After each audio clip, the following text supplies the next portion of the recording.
High friends welcome back to my channel Jharna's beauties knowledge. आज के आमी तोमादेर साथे एकटा होलिर मेकअप लुक शेयर करब। तो पुरो भिडियोटा तोमरा स्किप ना करे देखो, आशा करछि तोमादेर भालो लागबे। तो भिडियोटा भालो लागले अवश्यई एकटा लाइक करो। देखो जे कोनो मेकअप करार आगे किन्तु स्किन प्रिपारेशनटा भीषण दरकार, ताई आगे थाकतेई स्किन क्लिन करे टनिंग करे निয়েছিলাম। एबार भालो करे स्किने मयश्चाराइज करे निलाम।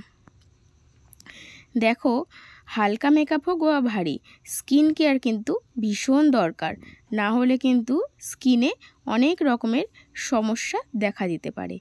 तार जोन्नो मेकअपेर आगे एबं परे भालोभाबे स्किन केयार करे निते होबे। एरपर आमी यूज करे निচ্ছি प्राइमार। এই प्राइमार किन्तु आमादेर मेकअपेर एकटा भीषण इम्पर्टेंट पार्ट, कोनोभावेई किन्तु एटाके स्किप करा जाबे ना। प्राइमार छाड़ा कोनोभावेई मेकअप करा जाबे ना। प्राइमार ना यूज करले अनेक समय किन्तु मेकअप आनइभेनও देखते लागे।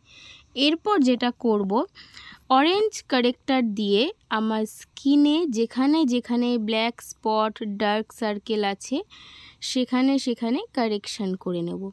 এই কারেকশানও কিন্তু মেকআপের ভীষণ ইম্পর্টেন্ট পার্ট। এই কারেকশান ঠিকমতো না হলে কিন্তু মেকআপ আনইভেন দেখতে লাগে।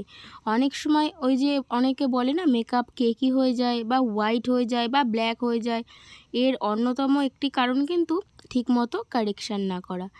এই কোথায় কোন কারেক্টার দিয়ে কারেকশান করতে হবে এই বিষয় নিয়ে আমার চ্যানেলে এর আগেও ভিডিও দেওয়া আছে, তোমরা চাইলে কিন্তু ভিডিওটা একবার দেখে নিতে পারো। আশা করি এতে তোমাদের সুবিধাই হবে। তো এই কারেক্টার লাগানোর পর কিন্তু আমাদের খুব হালকা হাতে ব্লেন্ড করতে হবে যাতে পুরোপুরি স্কিনের সাথে মিশে না যায়। যদি পুরোপুরি মিশে যায় তাহলে কিন্তু আমরা যেই কারণে কারেকশান করছি সেই কারণটাই থাকবে না। কারেকশানের পর যাতে এরপর ফাউন্ডেশন অ্যাপ্লাই করলে অরেঞ্জ ভাবটা ফুটে না ওঠে বা মেকআপ আনইভেন দেখতে না লাগে সেই কারণে কিন্তু আমি এর উপরে এক শেড ডাউন কনসিলার বা ফাউন্ডেশন অ্যাপ্লাই করে অরেঞ্জ ভাবটা ঢেকে নিলাম, যাতে কোনোভাবেই আমার মেকআপটা আনইভেন দেখতে না লাগে বা আমি যেই কারেক্টারটা ইউজ করেছি সেটা ফুটে না ওঠে। এরপর আমি আমার skin tone wise foundation apply করে নেব। এই ফাউন্ডেশন অ্যাপ্লাই করার সময় কিন্তু খুব হালকা হাতে অ্যাপ্লাই করতে হবে। আমার ভিডিওটা ফার্স্ট করা আছে বলে এরকম মনে হচ্ছে, বাট ফাউন্ডেশন কিন্তু খুব হালকা হাতে ভালোভাবে চারিদিকে আগে আমরা অ্যাপ্লাই করে নেব। অ্যাপ্লাই করে তারপর আমরা ফাউন্ডেশন ব্লেন্ড করব। এই ফাউন্ডেশন ব্লেন্ড করার সময় আমাদের ভালো করে খেয়াল রাখতে হবে যাতে এমনভাবে আমরা ব্লেন্ড করব না প্রোডাক্ট উঠে আসে। অনেক সময় দেখবে অনেকে বলে মেকআপে ব্লেন্ড করতে করতে মনে হয় প্রোডাক্ট কোথাও থেকে সরে যাচ্ছে বা উঠে যাচ্ছে। এটা হয় তার কারণ কিন্তু খুব জোরে জোরে প্রেশার দিয়ে ব্লেন্ড করা হয় বলে। যখনই আমরা ব্লেন্ড করব না কেন, সেটা ফাউন্ডেশনই হোক বা আইশ্যাডো, খুব হালকা হাতে স্মুথলি ব্লেন্ড করব। যদি ব্রাশ দিয়ে ব্লেন্ড করো তাহলে ব্রাশের একটু ওপরে ধরে হালকা প্রেশার দিয়ে ব্লেন্ড করতে হবে। আর যদি ব্লেন্ডার দিয়ে ব্লেন্ড করা হয় তাহলে ব্লেন্ডার আগে থাকতে ভিজিয়ে নিয়ে ভালো করে চিপে জল ফেলে দিতে হবে, যাতে খুব বেশি অতিরিক্ত জল ব্লেন্ডারে না থাকে। ভালো মতো জল চিপে নিয়ে তারপর হালকা হাতে ব্লেন্ড করব। খুব প্রেশার দিয়ে ব্লেন্ড করা যাবে না, তাহলে কিন্তু প্রোডাক্ট সরে যাবে বা উঠে যাবে। এতে করে মেকআপ আনইভেন দেখতে লাগবে, ভালো ব্লেন্ডিংও হবে না, একটা ফ্ললেস মেকআপ বা গ্লোয়িং মেকআপ কিন্তু আমরা পাবো না। তার জন্য ব্লেন্ড করার সময় আমাদের বারে বারে খেয়াল রাখতে হবে যাতে হালকা হাতে ব্লেন্ড করা হয়। আর কখনো ঘষে ঘষে ব্লেন্ড করব না, ব্লেন্ড করব আমরা ড্যাব ড্যাব মোশনে।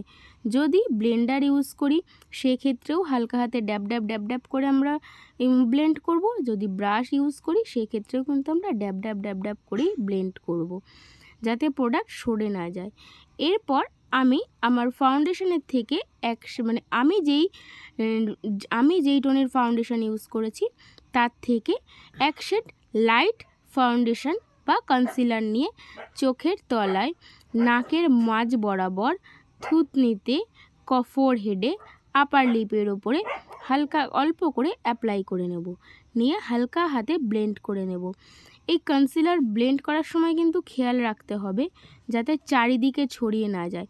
আমি কিন্তু ফেসের মেন কিছু পার্টে এই কনসিলার ইউজ করেছি, সেই পোর্শনগুলো হাইলাইট দেখানোর জন্য। এরপর আমি ট্রান্সলুসেন্ট পাউডার দিয়ে পুরো মেকআপ ভালো করে সেট করে নেব। এই ট্রান্সলুসেন্ট পাউডার দিয়ে মেকআপ সেট করার আগে চোখের ওপরে একবার ভালো করে আঙুল দিয়ে ড্যাব ড্যাব করে নিয়ে ব্লেন্ড করে মেকআপটা, তারপর কিন্তু আমি পাউডার অ্যাপ্লাই করব, যাতে চোখের আইলিডের ওপর কোনো রকম কোনো ক্রিজ লাইন না হয়ে থাকে।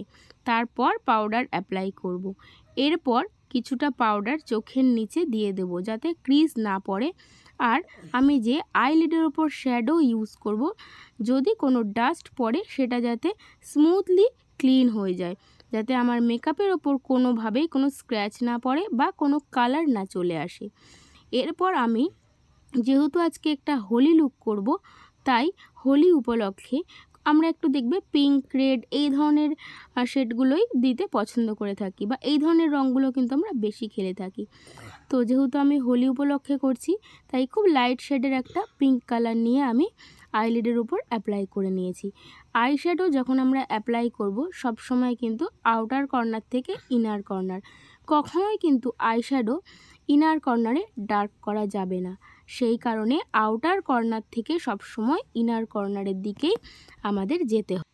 আই শ্যাডো ব্লেন্ডিংয়ের সময় সবসময় খেয়াল রাখতে হবে যাতে আমরা ক্রিজ লাইনের ওপরে বেশি ছড়িয়ে না ফেলি, তাহলে কিন্তু পরে কন্ট্রোল করতে পারবো না, অনেকটা পর্যন্ত আই শ্যাডো ছড়িয়ে যাবে। এর ফলে কিন্তু আই মেকআপটা একেবারেই দেখতে ভালো লাগবে না। আমি পিঙ্ক কালার অ্যাপ্লাই করে ব্লেন্ড করে নেওয়ার পর হালকা লাইট ইয়েলো কালার ব্রাশে নিয়ে ক্রিজ লাইনটা করে নিয়েছি। এই তোমরা কিন্তু ক্রিজ লাইন আগে করে নিতে পারো, তারপরেও কিন্তু মিডিলে তোমরা আইশ্যাডো অ্যাপ্লাই করতে পারো। আমি আমার মতো করে আগে অ্যাপ্লাই করে নিয়েছি আইলিডে, তারপর কিন্তু আমি ক্রিজ লাইন ক্রিয়েট করছি। ক্রিজ লাইন আগে ক্রিয়েট করে নিলেই কিন্তু তোমাদের সুবিধে হবে। আমি করে অভ্যস্ত হয়ে গেছি বলে আগেই আমি অন্য কালার অ্যাপ্লাই করে তারপর ক্রিজ লাইন ক্রিয়েট করেছি। এরপর চোখের ওয়াটার লাইনে কাজল অ্যাপ্লাই করে নেব। কাজল ভালো করে অ্যাপ্লাই করে নেব যাতে সাদা সাদা ওয়াটার লাইনটা দেখতে না লাগে।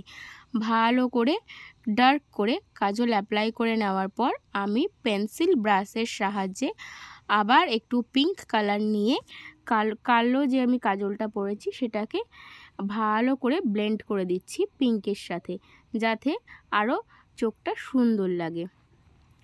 কাজলটা কিন্তু পিঙ্ক কালারের সাহায্যেই ব্লেন্ড করব আমি।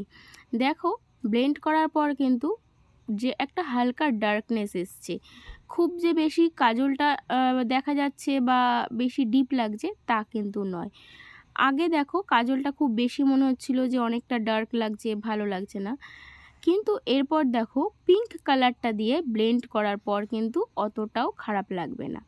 তো কাজল যখন মোটা করে অ্যাপ্লাই করব তখন কিন্তু আমরা আইলিডে যে আইশ্যাডো ইউজ করেছি বা যে যার পছন্দ মতো অন্য কোনো কালার দিয়েও ভালো করে কিন্তু কাজলটাকে ব্লেন্ড করে নেবে। এতে দেখবে চোখটা দেখতে আরও বেশি সুন্দর লাগবে। তো আমি এখানে পিঙ্ক কালার দিয়ে ভালো করে ব্লেন্ড করে নিলাম। ব্লেন্ড করে নেওয়ার পর আমি এখানে মাস্কারা ইউজ করে নিচ্ছি।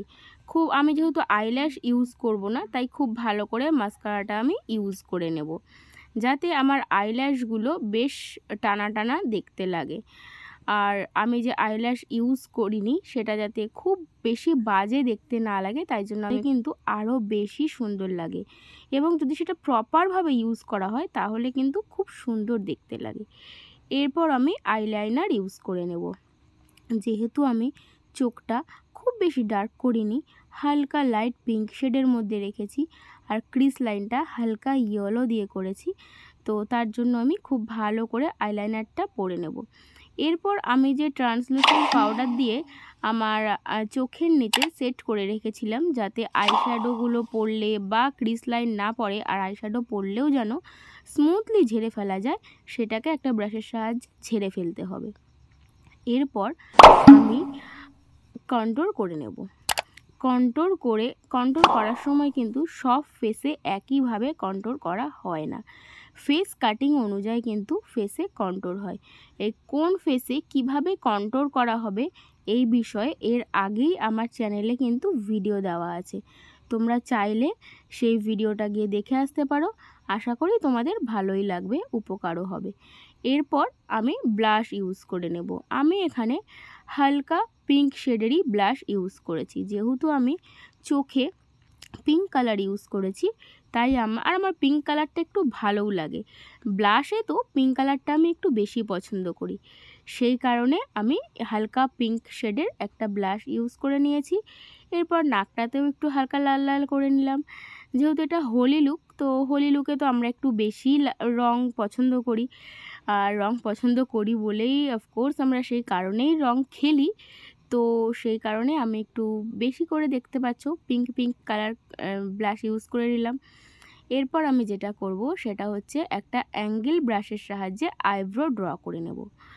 তো আইব্রোটা যে যার মতো করে ড্র করে নিতে পারো। যদি প্রপার ড্র না করতে চাও, পেন্সিল ব্রাশের সাহায্যে হালকা একটু ব্ল্যাক ব্রাউন কালার মিশিয়ে ব্ল্যাক ব্রাউন আইশ্যাডো মিশিয়ে হালকা আইব্রোর ওপরে লাগিয়ে দিতে পারো। জাস্ট একটা শেপ, তোমার আইব্রোটা যেমন শেপ করার খুব একটা দরকার নেই, তার ওপরেই তুমি যদি ড্র করে দাও তাহলেও কিন্তু খারাপ লাগবে না। তো আমার মনে হলো এখানে আমি হালকা আজকে আইব্রোটা ড্র করব, তোমাদের সামনে আমি কিভাবে ড্র করছি সেটা তোমাদের দেখাবো। তো সেই কারণে আমি আজকে এখানে প্রপারভাবে আইব্রোটা ড্র করেছি, কারণ আগের ভিডিওগুলোতে আমার আইব্রো এরকমভাবে ড্র আমি করিনি, আগে থাকতে করা ছিল সেই কারণে। এরপর যেটা করব সেটা হচ্ছে, এখানে দেখো আমার আইব্রো করতে গিয়ে আমার নোজের ওপর একটু কালি লেগে গেছিলো। তো সেই কারণে যেহেতু আমি লিকুইড কাজলটা দিয়ে, আইলাইনারটা দিয়ে আইব্রো ড্র করেছি, সেই কারণে ওখানে মুছে আমাকে আবার নোজটা ঠিক করতে হয়েছে। তো এরকম হয় একটু মাঝে মাঝে, বেখেয়ালে বা তাড়াহুড়ো করতে গেলে এরকম মাঝে মাঝে হয়ে যায়, তো তার জন্য এক্সট্রিমলি সরি। এরপর যেটা আমি করলাম, কম্প্যাক্ট দিয়ে বা ট্রান্সলুশন পাউডার দিয়ে নাকটা একটু ঠিক করে নিলাম, যাতে সেখানে বোঝা না যায় যে আমি আবার ওখানটা ক্লিন করে মেকআপ করেছি। এরপর যেটা করলাম নোজ কন্ট্রোলিং কিন্তু আমি সাধারণত ব্রাশ দিয়েই করে থাকি, বাট আজকে আমি হাত দিয়েই করে নিলাম। তার কারণ দেখো হোলি লুক, তো সবার অত হাতে টাইম থাকবে না কি প্রপার ব্রাশ ইউজ করব, প্রপারভাবে সব কিছু করব, তাড়াহুড়োর মধ্যেই আমাদের মেকআপটা কমপ্লিট করতে হবে সবার।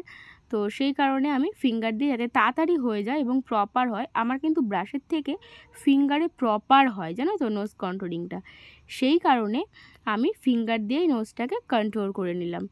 আর দেখো খুব একটা কিন্তু বাজেও হয়নি, আশা করছি খুব একটা খারাপ লাগছে না। এরপর আমি শ্যাম্পেন কালারের একটা হাইলাইটার ইউজ করে নেব। যদিও দিনের বেলা হোলি খেলবে তোমরা, আর হোলি খেলতে গেলে হাইলাইটার কোথায় বা দেখা যাবে, বাট যেহেতু আমি মেকআপটা তোমাদের সাথে শেয়ার করব, মেকআপ লুকটা শেয়ার করব, সেই কারণেই আমি কিন্তু হাইলাইটারটা ইউজ করেছি। তোমরা কিন্তু চাইলে এটা স্কিপও করতে পারো। আবার অনেকে দেখবে এই হোলি লুক করে কিন্তু রিল করবে, তারপর কিন্তু হোলি খেলবে, তো সেই রিলস করার ক্ষেত্রে কিন্তু হাইলাইটারটা ইউজ করতেই পারো, ঠিক আছে। আর তারপর আমি কিন্তু হালকা পিঙ্ক কালারের একটা লিপস্টিক লাগিয়ে নিয়েছি, ছোট্ট একটা পিঙ্ক কালারের টিপ পরে নিয়েছি। তো এই ছিল আজকে আমার পুরো মেকআপ লুক। তোমাদের কেমন লাগলো অবশ্যই আমাকে কমেন্ট করে জানিও, ভালো লাগলে একটা লাইক করো। বাই।